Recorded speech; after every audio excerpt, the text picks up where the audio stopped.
네, 반갑습니다. 예, 찬송과 또 이런 또 감사 나눔과 또 이런 시간들 하나님께서 참 받아주시고 또 우리와 함께 하시는 줄을 믿습니다.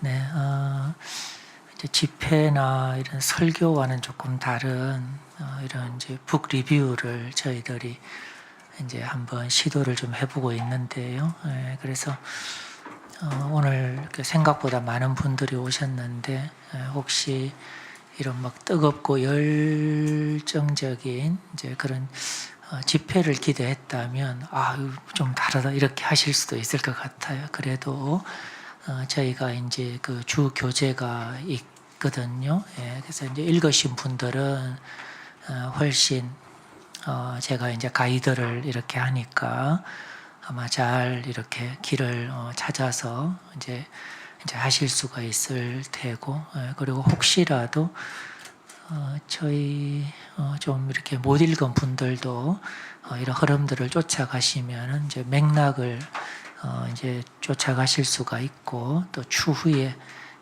개인적으로 읽으실 때도 좀 도움을 받을 수가 있습니다. 예, 그래서 오늘 그 오전 시간에 리뷰 하나를 하고 조금 쉬었다가 또 리뷰 두 번째를 하고 또 식사를 하고 리뷰 3, 또 리뷰 4 이런 식으로 우리의 이 주교재가 이제 제럴드 시처의 그 하나님의 뜻인데 17과 17챕터로 이루어져 있습니다. 그래서 한 번 리뷰할 때 대략 한 4챕터 정도씩 하면은 마칠 수가 있습니다. 예, 그런 식으로 저도 그 읽을 때 이게 총 5부 17장으로 이루어져 있는데 끝까지 제가 다 이렇게 살폈습니다. 그래서 17장까지 다 볼 수 있으면 좋겠습니다. 예, 그리고 대체로 저희도 책을 좀 저렴하게 원가에 사와서 판매도 했었는데요. 그래서 저희한테 책을 사시지 않은 분들은 좀 다른 그 표지라든지 그렇게도 있을 수 있습니다. 그래서 이 책이 개정이 한번 이루어졌어요. 그 2000년, 2005년 그런 식으로 한번 개정이 이루어졌고 이제 한글 번역은 2020년에 개정이 이렇게 번역 개정이 되었습니다. 그래서 저도 처음에 나온 첫판을 가지고 있는데 조금 순서도 좀 많이 달라지고 또 내용도 한 20% 정도는 좀 이렇게 좀 첨삭이 되어서 저도 새 책으로 다시 살폈습니다. 예, 그래도 어떤 포인트, 어떤 이 저자의 맥락은 이렇게 크게 다르지 않다고 할 수 있습니다. 혹여라도 옛날 판을 갖고 읽으신 분들도 전체적으로는 큰 차이가 없다라는 거, 그렇게 해서 이제 챕터가 많이 바뀌었어요. 그래서 앞에 게 뒤로 가기도 하고 뒤에 게 앞으로 오기도 하고 그렇게 좀 되었는데 그 내용을 참고로 해서 그렇게 쫓아오시면 되겠습니다. 네, 그럼 같이 한번 해보죠. 먼저 1장부터 보겠습니다.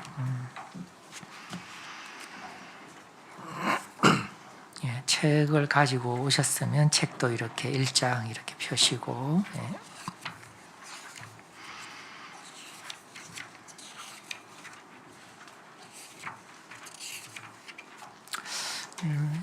이 제목이 이제 그 하나님의 뜻 이렇게 이제 번역이 되었고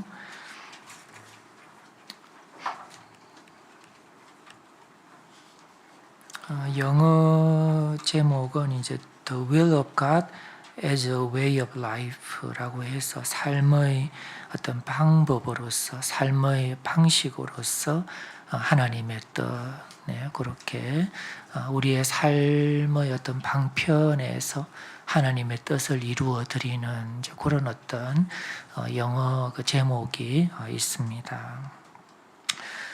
저도 이제 이 제럴드 시처의 이런 그 하나님의 뜻, 우리의 어떤 우리의 삶을 살아가는 어떤 이 영역에서 이 하나님의 뜻을 이제 이루어 드리는 것, 이 하나님의 뜻을 어떻게 좀 포착하고 파악할 것인가, 이런 주제를 저도 좀 오래 전에 좀 공부를 한 적이 있고, 제가 꽤 큰 어떤 청중을 대상으로 여러 번 강의를 제가 한 적도 있습니다. 그런데 이 제럴드 시처의 이 책은 완전히 어떤 접근 방법, 보는 이 관점이 많이 다르구나 하는 것을 좀 느끼게 되었습니다. 그래서 저도 기존에 이제 가지고 있던 어떤 시각이 있었는데, 제럴드 시처의 이 시각이 매우 다른 어떤 시각으로 접근을 하기 때문에 저도 그거를 이렇게 그 낯선감을 극복하고 지금 뭐가 어떻게 진행되고 있는 것인가를 파악하는데 저도 많은 시간이 좀 걸렸습니다. 그런데 와우, 획기적이다. 정말 그 기존에 이런 것들을 이 책에서 좀 다루고 있거든요. 근데 그걸 몰라도 괜찮겠다, 이런 생각이 들 정도로 획기적이라는 생각을 좀 하게 되었습니다. 그래서 이 제럴드 시처의 책에 좀 관심을 갖고 내가 내 인생을, 내 이런 삶을 내가 경영해 가고 있는데 하나님의 뜻을 어떻게 좀 조화를 이루고 잘 수행해 낼 것인가, 이런 주제에 있어서 제럴드 시처의 가이드가 매우 획기적이고 좋다, 이렇게 좀 말씀을 드릴 수가 있습니다. 그리고 제럴드 시처에 대해서 저도 이제 나무 위키라든지 또 구글 검색을 좀 해봤었는데요. 그 전에도 좀 알고 있었지만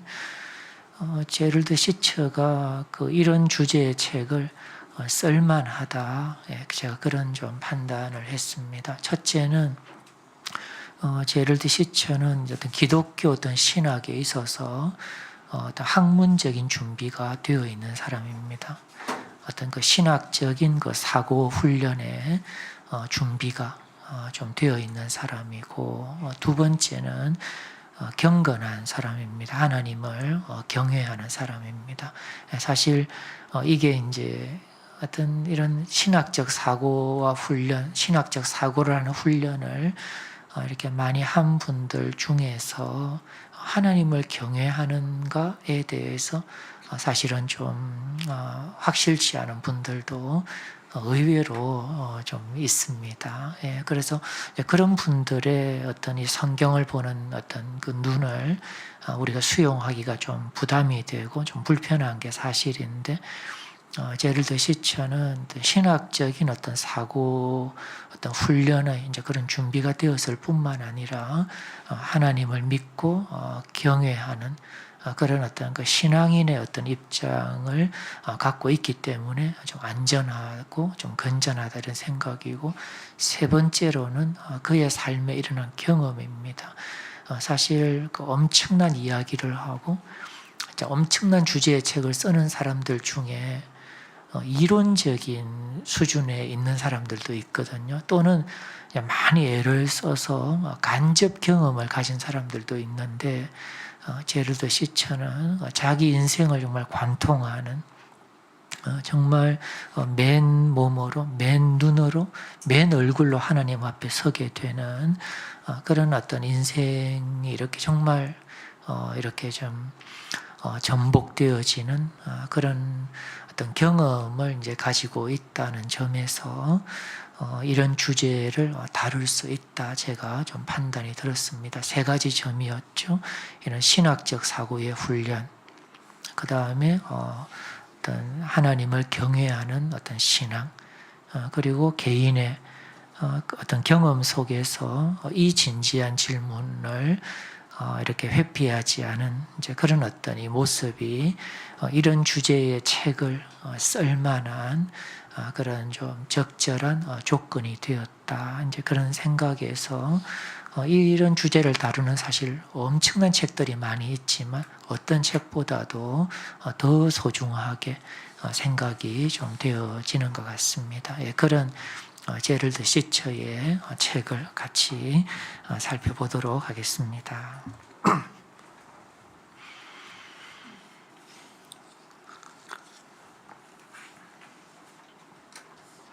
먼저 1장인데요. 그 1장의 그 제목은 이제 어떻게 될지 아무도 모른다. 근데 진짜 그렇다. 이렇게 좀 동의가 되어졌습니다. 이 저자의 경험을 이제 소개하고 있는데 젊을 때 아주 그 어릴 때는 이제 의사가 되는 것을 이제 하나님의 뜻이라고 믿었는데 그 인생이 이렇게 그 전개되고 보니까 실은 목사가 되었고 그리고 이 목사랑 또 이렇게 또 교수랑 좀 많이 다르거든요. 근데 교수가 되었고 또한 작가가 된 자신의 이런 이제 삶을 이렇게 좀 돌아보면서 어떻게 될지 아무도 모른다 이런 이제 어떤 결론을 내렸습니다.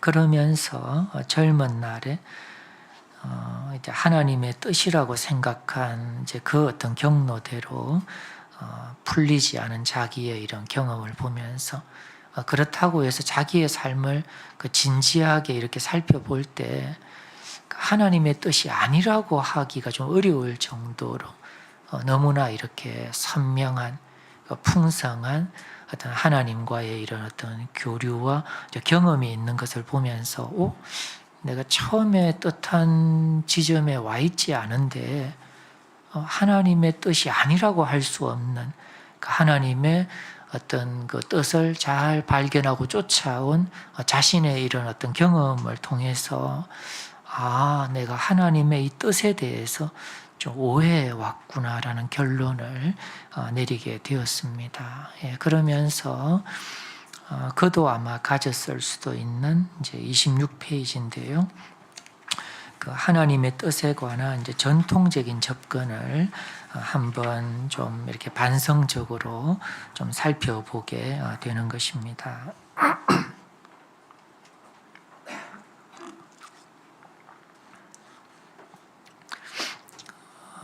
이제 이 하나님의 뜻에 관한 이런 전통적인 접근은 이제 우리가 발견해야 되는 미래적인 어떤 길로 그것을 하나님이 정해 놓으셨고 우리는 그 길을 찾아야 한다는 하나님이 탁 숨겨 놓은 것을 우리가 숨바꼭질 하는 것처럼 찾아야 된다고 하는 그것도 단 하나의 길을 단 하나의 어떤 배우자감을 찾아야 된다고 하는 그런 어떤 그 하나님의 뜻에 관한 전통적인 접근이 있다는 것입니다. 그래서 이제 하나님이 정해 놓으셨죠. 숨겨 놓으셨죠. 그래서 우리들은 그 하나님의 뜻, 하나님의 길을 찾기 위해서 다양한 방법을 이제 활용할 수가 있습니다. 예를 들면 그 길을 인도해 달라고 기도하면서 매달리기, 그리고 또 아무리 막 매달리고 기도해도 알 수 없을 때는 어떤 표징, 어떤 사인을 구하죠. 저도 이런 간증 많이 들어봤거든요.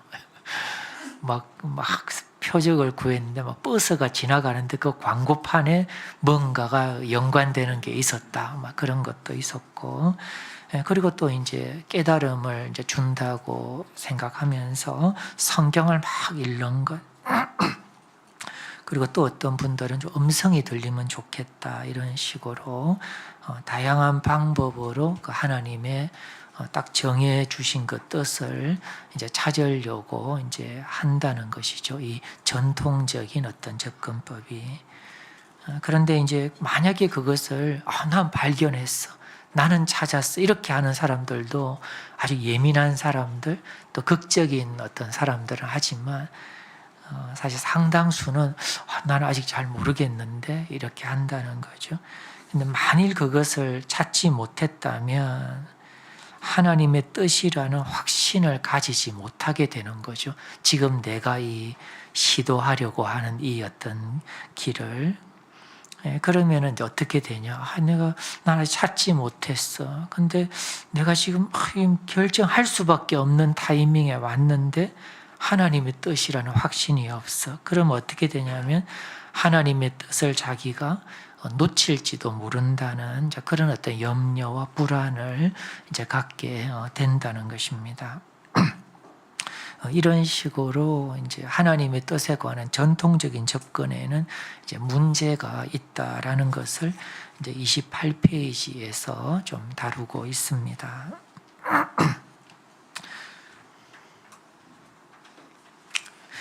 그 28페이지 그 이제 두 번째 단락에 보시면요, 이러한 접근은 이제 날마다 내리는 결정보다 미래에 관한, 미래에 중요해 보이는 결정을 내리는 일에 마음을 쏟게 만든다. 그 결과 늘 미래에 중요해 보이는 미래적인 일을 위한 결정을 내리는 일에 온통 신경을 쓰다가 보니까 그 결과 일상의 일들을 좀 소홀히 하게 되는 그런 어떤 약점이 있다라는 것입니다. 그리고 이 저자가 발견한 것이 있는데, 저자가 지금 이제 70대 중반이 되었거든요. 이 책을 쓸 때 한 50대 이렇게 되셨을 텐데, 저자의 이 발견은 뭐냐면, 날마다 내리는 작은 선택이 누적이 되면 미래에 대해서 내리는 큰 선택보다 더 큰 영향을 주는 경우가 자주 있다라는 것을 깨닫게 되었습니다. 그래서 이제 어느 길을 선택하느냐, 의사냐, 목사냐보다 더 중요한 것은 성품의 훈련, 경건의 훈련, 이 믿음의 훈련이 더 중요하다. 내가 오늘 현재 내리는 이 작은 어떤 선택과 이 작은 어떤 그 다짐과 각오가 미래적인 어떤 길을 선택하느냐 하는 것보다 더 중요하다라는 것입니다. 이게 안 되면 이 오늘 현재 내가 내리는 이런 어떤 각오와 다짐과 작은 선택, 이제 성품과 경건과 믿음에 관한 또 우정에 관한 이런 어떤 작은 훈련이 되지 않으면 내가 의사가 된다 하더라도 목사가 된다 하더라도 그 막돼 먹은 목사가 된다라는 것입니다. 근데 이거는 정말 따끔한 정신이 번쩍 들게 만드는 그런 어떤 어떤 현실을 잘 지적한 것 같아요. 사실 많이 간증해요. 내가 이렇게 목사가 된 것은, 내가 선교사가 된 것은, 내가 뭐가 된 것은 많이 이렇게 하는데, 사실은 이제 어떤 길을 선택하느냐에 많이 집중을 하기는 했는지 모르지만, 더 중요한 날마다 우리 앞에 도전되는 그런 일상적인 것, 이제 그런 영역에서 이제 훈련이 이제 덜 되어서 진짜 막돼 먹은 이런 목사가 있고 막돼 먹은 선교사가 있는 것을 저도 그런 사람이 한 사람, 그런 직종에 있는 사람으로서 저도 좀 많이 공감이 되었습니다.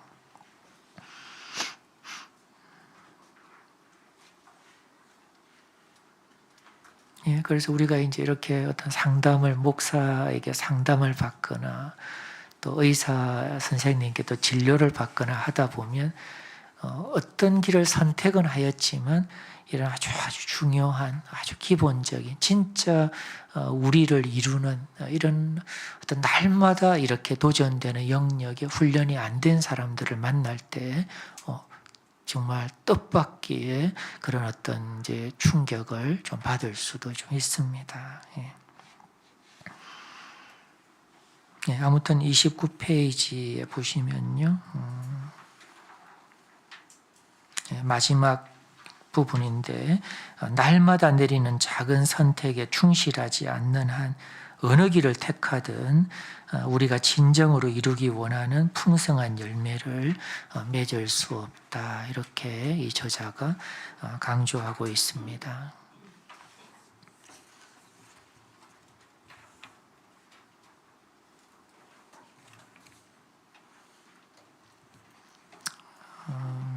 그래서 이제 이 요점이 뭐냐면요, 선택은 부차적인 것이다. 어떤 사람이 되어서 하루를 살 것인가, 그것이 나머지 모든 궤도를 결정한다라는 것이 이 저자의 어떤 요점입니다.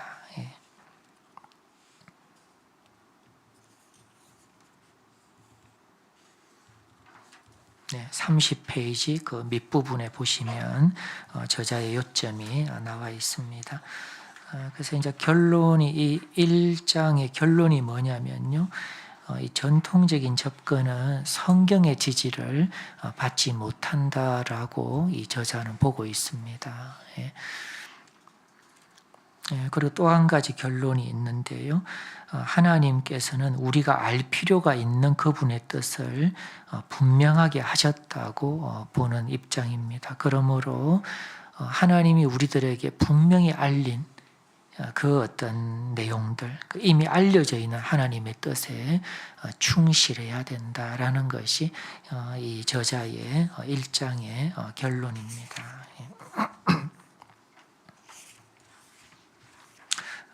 네, 2장으로 넘어가겠습니다.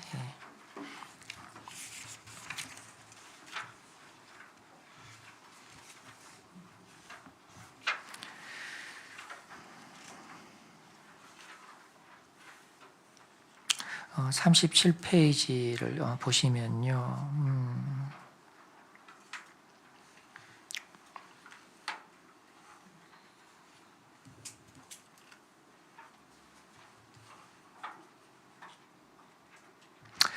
우리는 미래에 대해서 관심을 갖지만 성경은 우리가 오늘 해야 할 일에 대해서 말해주고 있다는 것입니다.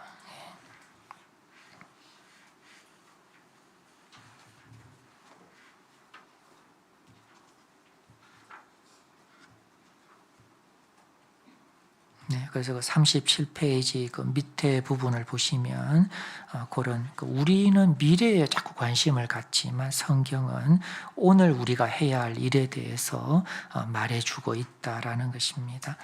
그 38페이지에 보시면 그 인용 말씀이 있는데요. 야고보서 4장에서 발췌한 내용입니다. 제가 한번 읽어 드릴게요. 들으라 너희 중에 말하기를 오늘이나 내일이나 우리가 어떤 도시에 가서 거기서 1년을 머물며 장사하여 이익을 보리라 하는 자들아 내일 일을 너희가 알지 못하는도다. 너희 생명이 무엇이냐 너희는 잠깐 보이다가 없어지는 안개니라.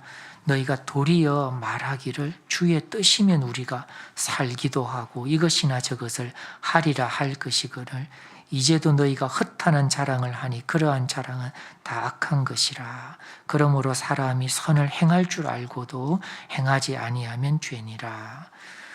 요 야고보서 4장을 이제 언급을 하는데요. 여기에 보면 미래의 계획을 세우는 사람들을 지적하는 이런 말씀입니다. 미래의 일이 어떻게 될지는 누구도 알 수 없다라는 것이죠. 그런데 계속 미래만 이야기하고 그런다는 것이죠. 근데 여기 보면 이제 힌트가 있죠. 주의 뜻이면 이렇게 나와 있는데 현재 알고 있는 하나님의 뜻에 충실하라고 하는 이제 그런 말씀으로 좀 인용이 되어 있습니다. 자꾸 미래를 이야기하면서 현재를 이렇게 소홀히 하거나 이제 그럴 것이 아니라 현재 알고 있는 그 하나님의 뜻에 충실하라는 것, 선이라면 선을 행하라는 것, 그것을 야고보 사도가 말씀하고 있다는 것입니다. 39페이지에 보시면요, 밑에 부분인데요, 그 산상수훈 이제 마태복음 이제 5, 6, 7장인데 그 중에서 이제 6장 34절의 말씀이죠. 그러므로 내일 일을 위하여 염려하지 말라. 내일 일은 내일이 염려할 것이요 한날의 괴로움은 그날로 족하니라. 이런 말씀인데요. 이 산상수훈의 말씀도 같은 맥락이라는 것입니다. 자꾸 내일과 미래보다는 오늘 우리가 해야 될 일에 대해서 말씀하고 있다는 것입니다. 42페이지로 넘어가시면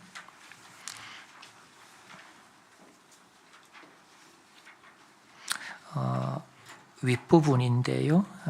에베소서 5장 15절부터 언급이 되어 있습니다. 여기에 보면요, 세월을 아끼라 이렇게 하면서 주의 뜻이 무엇인가 이해하라 이렇게 되어 있는데, 이것도 그 야고보서 4장의 그 주의 뜻이면 이렇게 하는 말씀이라 좀 맥이 통하는 그런 말씀입니다. 세월을 아끼고 주의 뜻이 무엇인가 이해하라 이런 말씀인데, 현재의 행할 일에 대한 그런 좀 도전으로 볼 수가 있습니다.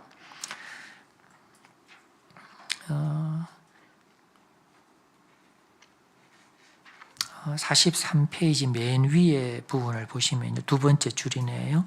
하나님의 뜻을 행하도록 우리에게 주어진 시간은 현재뿐이다 이렇게 말하고 있습니다. 이 어떤 이제 번역된 책에서는 현 순간이라고 하는데, 다른 말로는 현재라고 할 수 있습니다. 우리가 하나님의 뜻을 행하도록 우리에게 주어진 이 기회는 현재뿐이라고 하는 것입니다.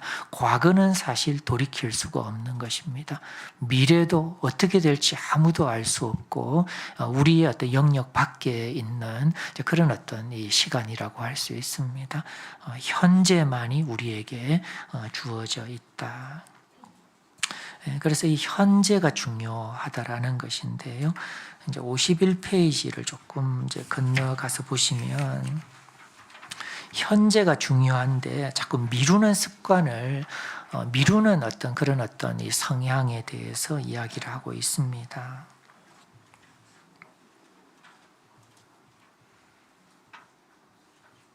그 중간에 보면 대학생들은 어른이 되어서 직업을 갖고 결혼하면 그 진짜 세계에 들어서기만 하면 더 잘 살 줄로 착각한다는 것이다 이렇게 이제 하고 있는데요.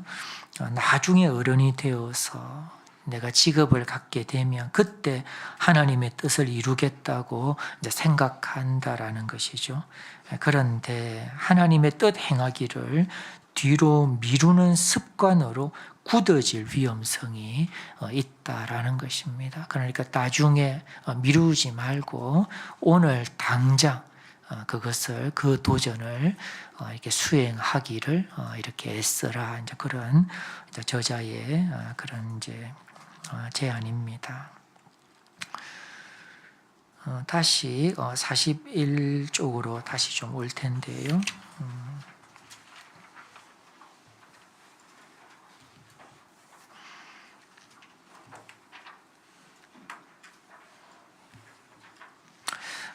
이제 다시 41쪽 이 정도로 돌아오시면요. 알려진 하나님의 뜻, 대표적인 것을 몇 개를 제시를 합니다. 그 중에 첫 번째, 계속해서 이 저자가 마치 어떤 그 제1의 원칙처럼 계속 붙들고 있는 알려진 대표적인 하나님의 뜻이 마태복음 6장 33절입니다. 너희는 먼저 그의 나라와 그의 의를 구하라. 그리하면 이 모든 것을 너희에게 더하시리라 라고 하는 그런 말씀 40페이지에 나와 있네요. 그렇게 알려진 대표적인 하나님의 뜻을 이야기하고 있고, 두 번째로 제시하는 것은요, 41페이지 맨 밑에 나와 있는 인용 말씀인데요.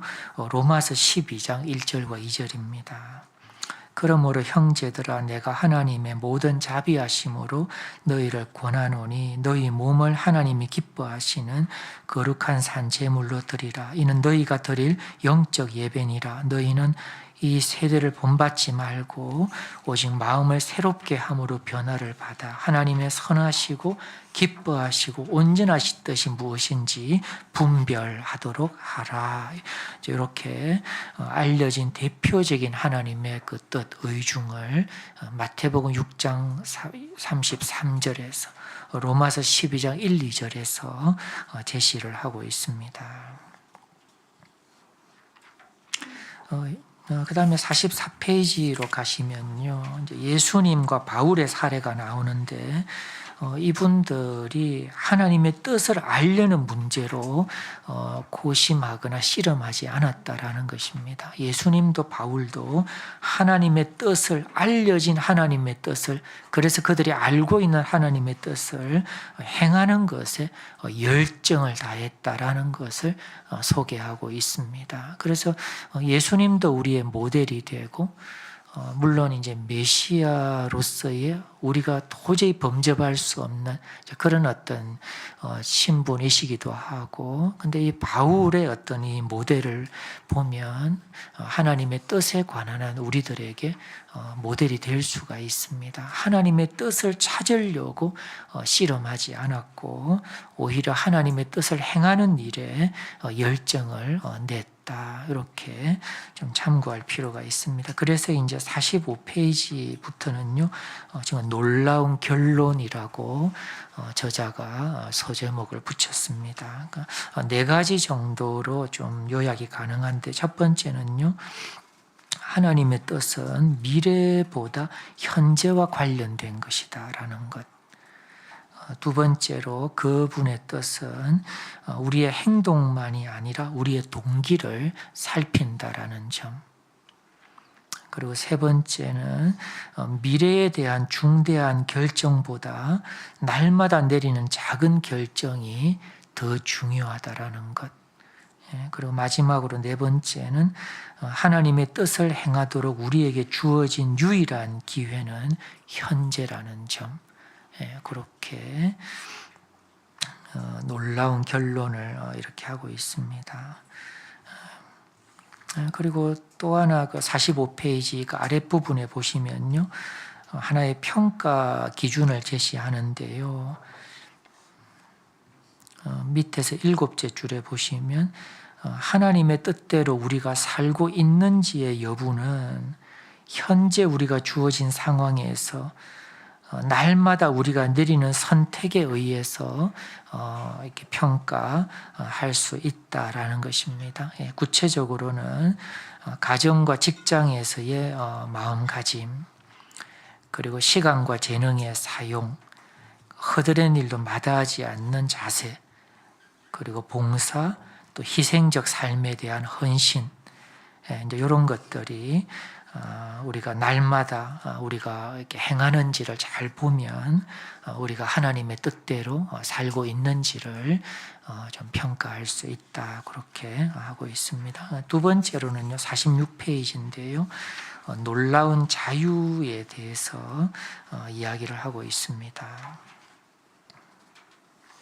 46페이지 첫 번째 줄부터인데요, 기본 방향이 옳다면 어떤 길을 선택해도 우리는 하나님의 뜻 가운데 있을 수 있다라는 것입니다.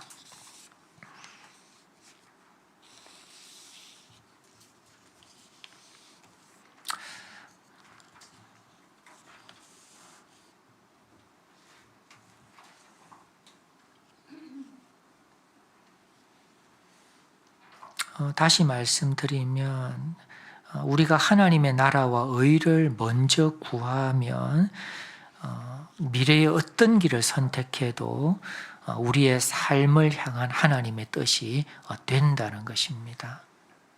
그렇게 해서 어떤 폭넓은 어떤 그 선택권이 주어지는 그런 자유에 대해서 이 저자가 이야기를 하고 있습니다. 전통적인 접근법이랑은 많이 다른 것입니다. 전통적인 접근법은 하나님이 정해 놓으셨고 또 숨겨 놓으신 그것을, 그 사람을, 그 길을 찾아야 되는 그런 어떤 그 인식이었다면, 이 저자가 발견한 이것은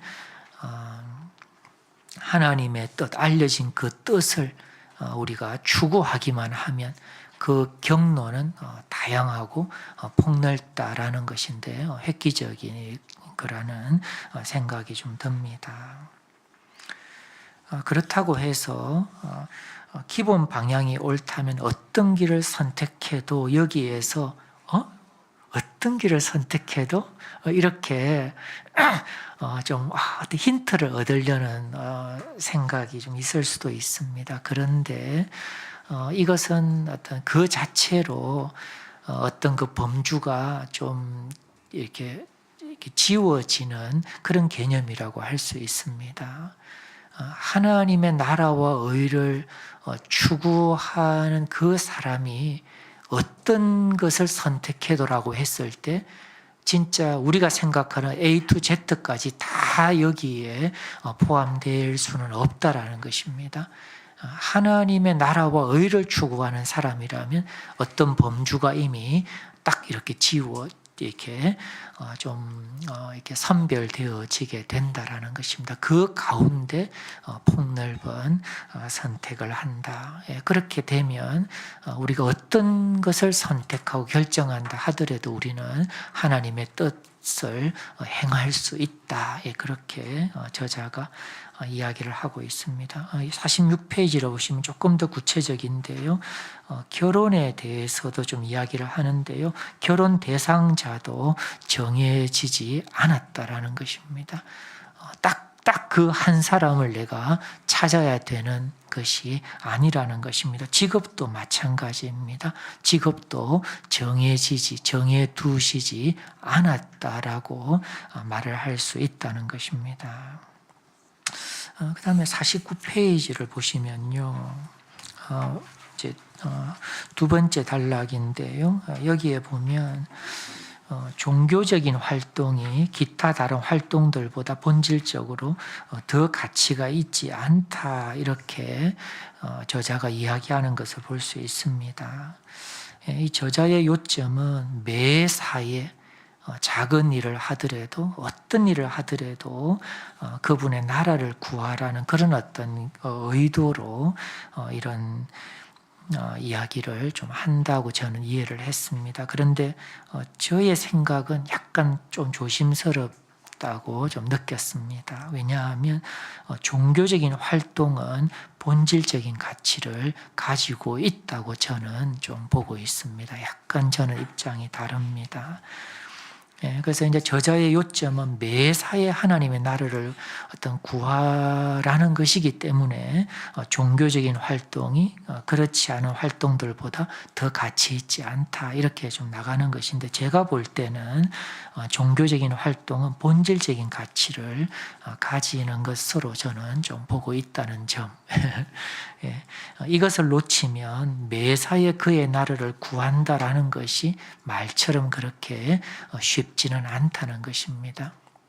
이 본질, 그 핵심, 그 중심축을 놓치게 되면 이론적으로는 다 할 수 있는 것처럼 보이지만 사실은 이 중심을 놓치고 이 본질을 놓치고 매사에 하나님의 나라를 추구한다라는 게 이론처럼 그렇게 쉽지는 않다고 저는 좀 보고 있습니다. 양해를 구합니다. 이 저자에게. 그 다음에 53페이지인데요.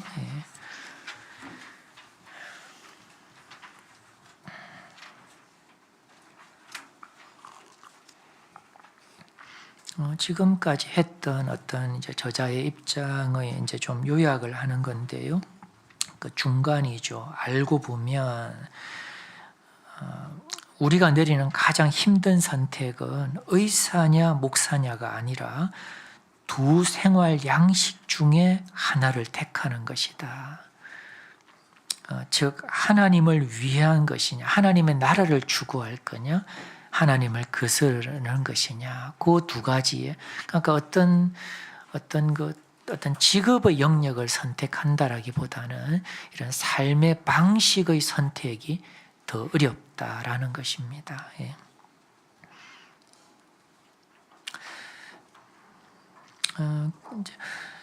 이제 이 저자는요 가장 힘든 것은 이제 이런 의사가 될 것이냐, 목사가 될 것이냐, 서울에 살 것이냐, 부산에 살 것이냐 그런 것이 아니라 생활 양식 중에 하나를 택하는 게 어렵다. 하나님을 위해서 살 것이냐, 하나님의 뜻을 거스르면서 살 것이냐. 그 다음에 이제 이어지는 어떤 질문이 하나님을 위해서 사는 삶의 선택은 가능한가라는 이제 진짜 엄청난 질문을 던지고 있습니다. 사실 교과서적인 답변은 가능하다라는 것입니다. 그런데 오늘 우리의 어떤 현실에서 우리가 현실적으로 경험하는 것들을 정직하게 돌아본다면 진짜 하나님을 위해서 살아가는 이런 삶의 양식을 선택한다라는 것이 과연 가능할까? 이런 이제 생각을 좀 해보게 됩니다. 그런데 이 저자는 하나님을 위한 선택, 하나님을 위한 삶의 양식의 선택이 가능하다라고 주장을 하고 있습니다. 왜냐하면 하나님을 따른다는 것은 우리의 이기적인 본성에 어긋나는 것이긴 하지만 동시에 우리의 본질에 부합하는 것이기 때문에 가능하다 이렇게 주장을 하고 있습니다. 그 이제 53페이지 맨 마지막 줄에서 54페이지로 넘어가는 내용에 이제 표현하고 있는데 제가 볼 때는 아주 그 인사이트가 있는 이제 그런 이제 생각이라고 좀 느꼈습니다. 54페이지가 좀 중요한데요. 하나님은 당신을 위해서 우리를 지으셨죠. 그래서 우리의 가장 깊은 곳에 있는 갈망은 그분을 향해 있다라는 것입니다. 우리의 가장 깊은 갈망은 그분을 향해 있다. 왜? 우리는 그분에게서 나왔기 때문에. 이런 그 우리의 어떤 본질과 관련해서 하나님을 위한 삶의 선택이 가능하다. 우리의 이런 이기적인 본성의 이런 앞에 얼쩡얼쩡거리는 이런 방해가 있는 것은 사실이지만, 그래서 그렇게 아주 쉬운 것은 아니지만 하나님을 위한 선택이 가능하다. 우리의 본질 때문에. 우리는 그에게서 지어졌고 그에게서 나왔기 때문에 우리의 가장 깊은 갈망이 그분을 향해 있다라고 저자는 보는 것입니다. 52페이지에도 이제 제가 좀 건너뛰기는 했는데 같은 내용을 다루고 있습니다. 위에서 5번째 줄이죠. 하나님께서 우리에게 그를 구하라 한 것은 그분 자신을 위해서가 아니라 우리를 위해서다. 우리의 가장 깊이 갈망하는 분이 바로 하나님이기 때문이다. 우리는 그로부터 왔고 그분이 없이는 불완전한 존재이기 때문이다. 이런 이 54페이지에서도 또 52페이지에서 우리의 어떤 본질과 관련해서 우리의 가장 깊은 갈망과 관련해서 이런 어떤 그 논리를 저자가 펼치고 있습니다. 우리가 진지하게 생각해 볼 필요가 있는 그런 내용입니다.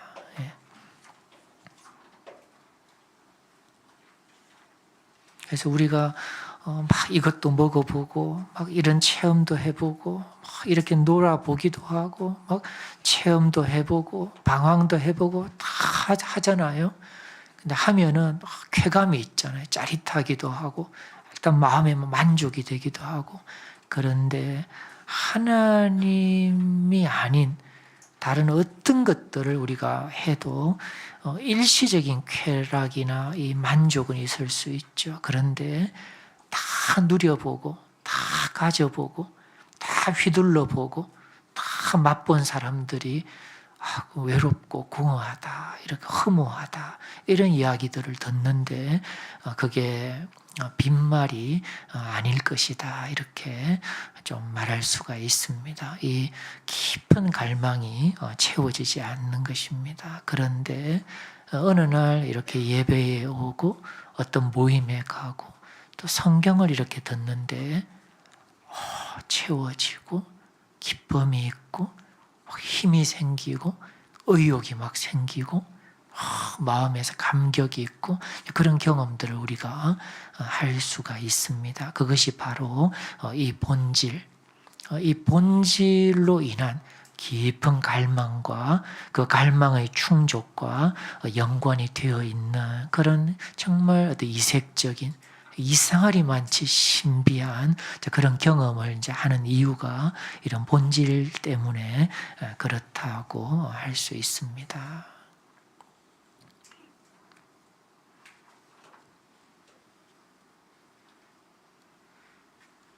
예, 그래서 어떤 이제 가장 본질 이런 하나님과의 어떤 경험인데 우리가 힌트도 얻을 수 있어요. 이런 직접적으로 하나님과의 이런 경험을 통한 그런 만족과 이런 감격이 아니더라도 우리가 인생을 살아가는 데 있어서 아주 소중한 것이 있어요.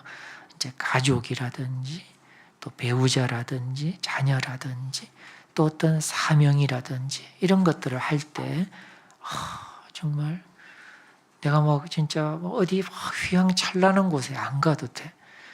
그리고 막 각종 좋은 거 이런 거 안 먹어도 괜찮아. 이제 그런 걸 느끼는 거죠.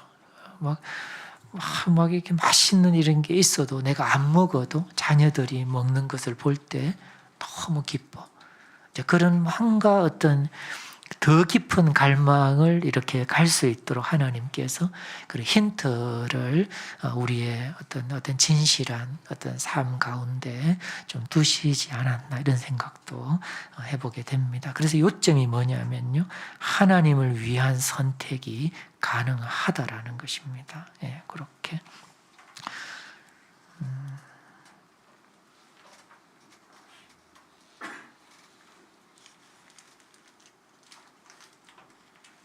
그리고 이제 마지막으로 54페이지만 보고 2장을 마칠 텐데요.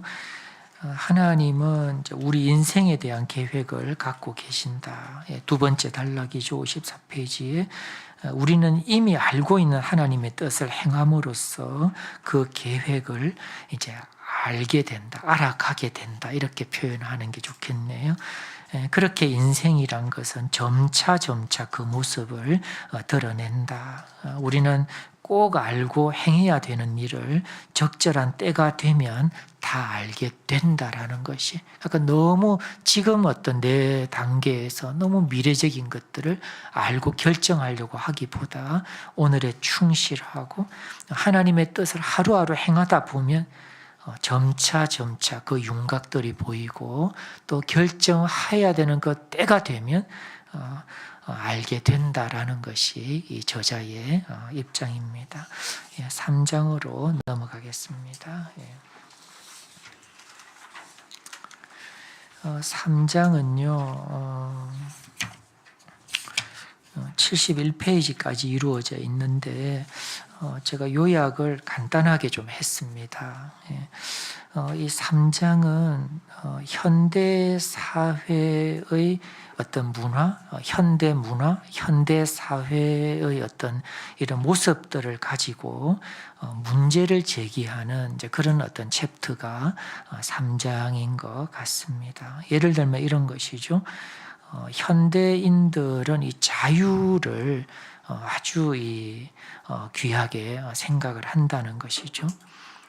그리고 이제 세속 사회죠. 세속 사회를 현대인들이 살아가고 있는데 이 자유를 막 추구하다 보니까 이게 어떻게 되냐면 과도한 선택의 폭에 놓여지게 된다는 것입니다. 자유 이렇게 되는데 이 세속 사회에서는 과도한 선택의 폭에 놓이게 된다는 것이죠.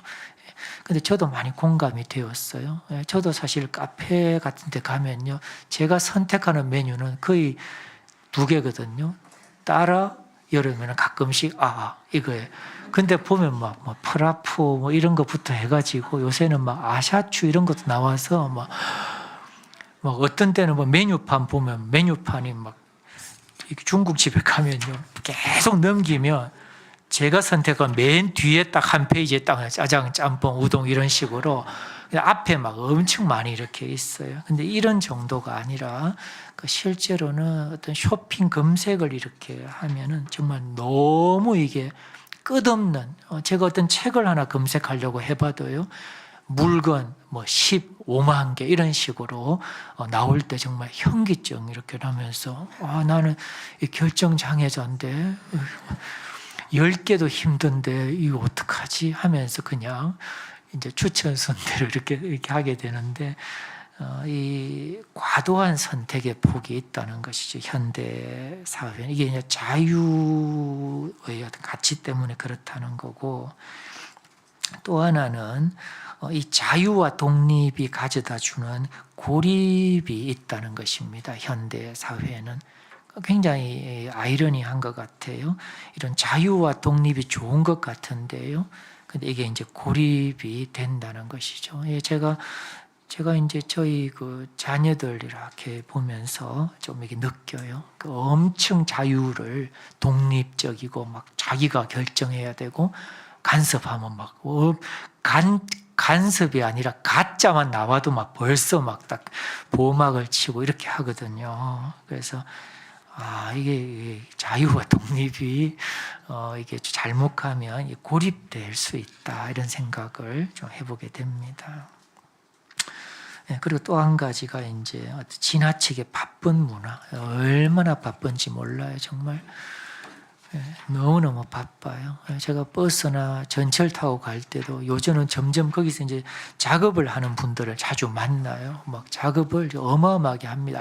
타이핑도 다 하고요. 막 키보드도 막 갖고 이렇게 하고 그러면서도 또 막 귀에 이렇게 콩나물 같은 거 다 꽂고 다니면서 다 통화도 하고 정말 걸어가면서도 다 이거를 하고 정말 얼마나 바쁜지 모릅니다. 그래서 이 현대 생활을 이제 좀 이렇게 좀 지적을 하는데요. 과도한 선택의 폭, 지나치게 바쁜 문화, 그리고 고립이라는 것을 세 가지로 좀 제시를 합니다. 그리고 이제 이 고립의 좀 어떤 상대적인 위치에 공동체가 사실은 있다는 것입니다. 교회 공동체가 좀 되겠죠. 이제 그렇게. 그래서 그 69페이지를 보시면요. 이제 그 수필가 그 앤 라모트의 말을 좀 이제 언급을 좀 하고 있습니다. 그 인용 맨 마지막에 인용하죠. 이제 교회 공동체의 그 어떤 의미를 발견한 것이죠. 내가 발견한 소중한 것, 길과 그 길을 비춰줄 작은 빛을 내 아이에게도 주고 싶어서다. 내가 아는 사람들 중 내가 원하는 것, 목표, 애정, 균형, 감사, 기쁨을 갖고 있는 이들은 대부분 영성의 소유자들이다. 그들은 공동체에 속해 기도하고 믿음을 실천한다. 자신의 그 깜빡거리는 촛불보다 더 밝은 빛을 따르는 그들은 뭔가 아름다운 전체의 일부다라고 하면서 이 고립된 어떤 삶에서 이런 공동체, 특히 이분 같은 경우는 이제 교회 공동체의 이런 의미를 이제 발견한 이제 이런 어떤 분도 좀 언급을 하고 있습니다. 아무튼 이 세 가지 현대인들에게 주어진 이 조건들, 과도한 선택의 폭, 그리고 지나치게 바쁜 문화, 그리고 이 고립된 이제 그런 어떤 처지, 이런 어떤 현대인 문화의 조건에서 하나님의 뜻을 찾고 행하는 것이 이렇게 선택하는 것이 가능한가라는 문제를 제기하는 것으로 3장을 좀 적고 있습니다. 4장까지 하고 조금 쉬면은 좋겠습니다.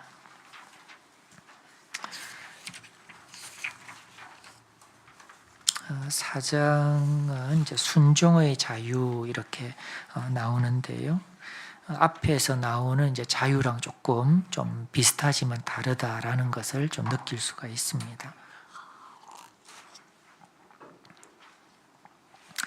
이 79페이지에서 80페이지를 보시면요. 현대 문화가 말하는 자유를 좀 이제 설명을 하고 있는데요. 79에서 80페이지는요. 구속 없는 자유라는 것입니다. 구속 없는 자유.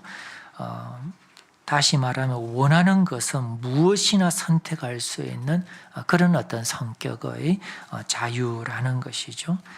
예를 들면 77페이지에 그런 광고 문구가 나오는데요. 가고 싶은 곳으로 가라. 하고 싶은 일을 하라. 살고 싶은 대로 살아라. 자유란 그런 것이다. 이렇게 이런 광고 문구가 나타내는 것 같은 그런 자유라는 것이죠. 원하는 것은 무엇이나 선택할 수 있는 자유. 그런데 그 77페이지 좀 바로 밑에 보면요. 우리가 가야 할 곳, 우리가 해야 할 일, 살아야 할 방식을 전혀 말하지 않는 그런 자유라는 것이죠. 처음에 들을 때는 진짜 막 신세계인 것 같고 뭐 너무나 신비롭고 이게 진정한 현대인의 삶 같고 인간다운 삶 같고 이렇게 느껴지는데 가고 싶은 곳으로 가십시오. 하고 싶은 대로 하십시오. 살고 싶은 대로 사십시오. 이것이 바로 자유입니다. This is freedom 이렇게 하면 막 와 이렇게 하는데 여기에는 가야 할 곳을 말하지 않고 해야 할 일이 빠져 있고 살아야 할 방식을 말해주지 않는 이 현대 어떤 문화가 말하는 자유는 이런 것이다라는 거죠. 구속 없는 자유이고 이런 자유를 방종적 자유라고 하는 것이고 사실은 파멸로 이제 귀결이 된다고 할 수 있습니다. 79페이지로 가면요. 네 번째 줄인데요. 예수님의 어떤 이제 말씀인데요. 참된 생명을 얻으려면 이기적인 자아에 대해서 죽어야 한다는 점을 예수님께서 말씀하셨다라는 것입니다. 이게 이제 이런 거죠. 참된 생명을 얻기 위해서는 이기적인 자아에 대해서 죽어야 된다. 즉 성경은 순종의 자유에 대해서 말한다는 거죠. 그래서 이 순종이라는 게 이 종의 포인트가 있는 것 같아요. 이 종이 되는 자유라는 거죠. 종을 선택하는 자유. 그렇게 순종하면 진정한 자유를 이제 얻게 되는 이런 어떤 개념이라는 것입니다. 이제 하나님께서 우리들에게 순종을 요하시는 이제 그런 하나님의 뜻이 있죠. 아까 보았죠. 마태복음 6장 33절. 너희는 먼저 그의 나라와 그의 의를 추구하라라는 이제 그런 말씀. 이 너희는 먼저 그의 나라와 그의 의를 구하라. 포인트는 먼저에 있는 것 같습니다. 그리고 그분의 나라에 있는 것 같습니다. 이것은 다른 말로 하면 우리 하나님을 우리 삶의 중심 위치에 모셔야 한다라는 것이고 또는 첫째 것을 첫째에 놓으라는 그런 의미가 되는 것입니다. 저도 이 어떤 이 말씀에 자주 저도 도전을 받고 있습니다. 제가 지난주인가요? 제가 그 우리 로고스 한 스푼 모임에 제가 갔는데 이제 멤버들이 다 오기 전에 이제 어떤 그 변호사 그 형제 한 분이 물어보더라고요. 목사님은 그 교회 목회를 평생 하실 것입니까? 이렇게 하더라고요. 제가 열정이 좀 평생 해도 부족합니다. 이런 자세인데 제가 그때 좀 도전으로 느꼈습니다. 제가 하나님이 하라고 하시면 하나님께서 다른 어떤 경로를 말씀하시지 않으신다면 제가 최선을 다해서 하려고 합니다. 그렇게 제가 말씀을 좀 드렸거든요. 제가 순간적으로 평생 하죠. 뭐 이렇게 할 뻔했었어요. 근데 저에게 좀 경각심이 있었고 제 마음속에 제가 항상 이렇게 경건한 것은 아니지만 그날따라 먼저 그의 나라와 그의 의를 구하는 것, 하나님을 내 중심에 모셔야 하는 이제 그런 것들이 좀 잘 된 것 같아요. 이제 그런 거죠. 그래서 첫째 것을 첫째에 놓으라. 우리는 어떤 기회가 주어지면 그거 좋은데 나도 할래 갈래 이렇게 할 텐데 하나님께 기도해 본다든지 하나님의 뜻을 한번 살펴본다든지 이런 것들이 사실은 있어야 되는 거. 이것을 이제 순종의 자유라고 이제 좀 한다 그렇게 저는 이해를 했습니다. 근데 이제 순종을 이야기하니까 이거 너무 강압적인 거 아닌가 싶을 텐데 강압과는 다르다고 합니다. 85페이지에 나오는데요. 하나님이 처음 우리들에게 의도했던 그 모습으로 빚기 위한 그런 어떤 작업이기 때문에 강압과는 다르다 이렇게 말씀하고 있습니다. 85페이지 보면 이런 어떤 이 순종의 자유를 통해서 진정한 이 자유, 진정한 삶, 기쁨을 이제 얻게 된다라고 합니다. 근데 여기까지 해도 진짜 깊다, 복잡하다 이렇게 생각했는데요. 제가 86페이지를 보면서 많이 공감을 했습니다. 이 저자는 운동 선수들을 이제 예화로 좀 들고 있습니다. 그 86페이지에서 88페이지까지인데 좀 꼭 좀 읽어보시면 좋겠다는 생각을 했습니다. 먼저 그 88페이지를 한번 보시면요. 두 번째 단락이죠. 운동 선수들은 원하는 것은 무엇이든 할 수 있는 자유를 포기해야만 운동 선수로서 뛰어난 기량을 보일 수 있는 더 깊은 차원의 자유에 이르게 된다. 이런 말이 많이 공감이 되었습니다. 지금도 이제 우리 올림픽 아마 본진이 아마 출국을 한 것 같은데요. 진짜 프랑스 파리 진짜 얼마나 이 문화와 패션과 이런 미식이 이렇게 많은 그런 참 놀거리, 먹을거리, 볼거리가 다 있는 최고의 도시 아니겠습니까? 근데 무엇 합니까? 거기에서 막 회식하고 막 어울려 다니고 인스타하고 그렇게 안 하죠.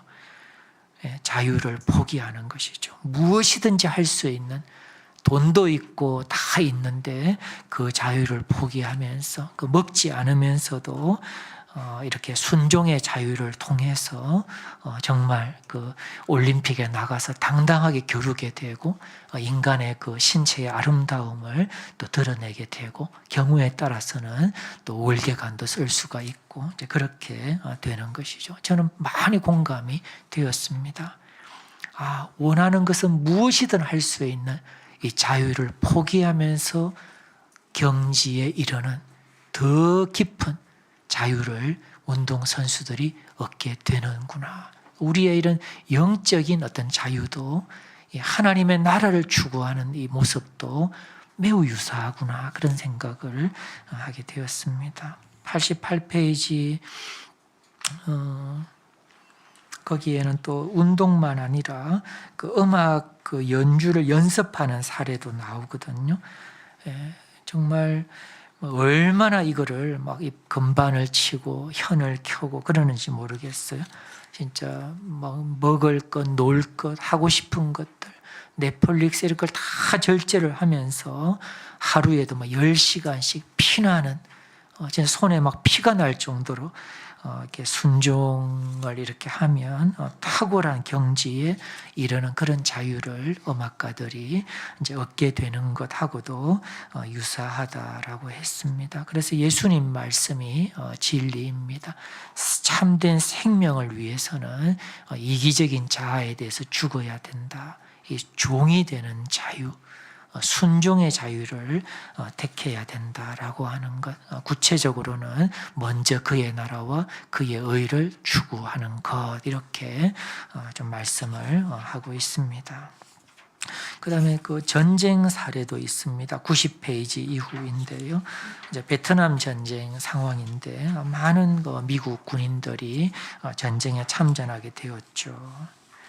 그런데 이제 전쟁은 참혹하지만 또 전쟁이 없는 또 시간도 있잖아요. 근데 이 베트남이라는 곳이 미국에서 진짜 비행기를 막 12~13시간 이렇게 타야 떨어진 그런 곳인데 그 베트남은 가족이나 교회나 사회의 어떤 시선이 없어진 곳이라고 할 수 있습니다. 그런 곳에서 유혹이 있는데 구속 없는 자유를 선택하는 경우들도 있었을 것이고 반면에 유혹이 왔지만 아내와 그 자녀의 이 소중한 것을 위해서 그런 유혹을 이렇게 거절하는 그 자유를 구속 없는 자유를 포기한 이런 경우들도 소개를 하고 있습니다. 열매는 달랐다. 결과는 엄청나게 달랐다.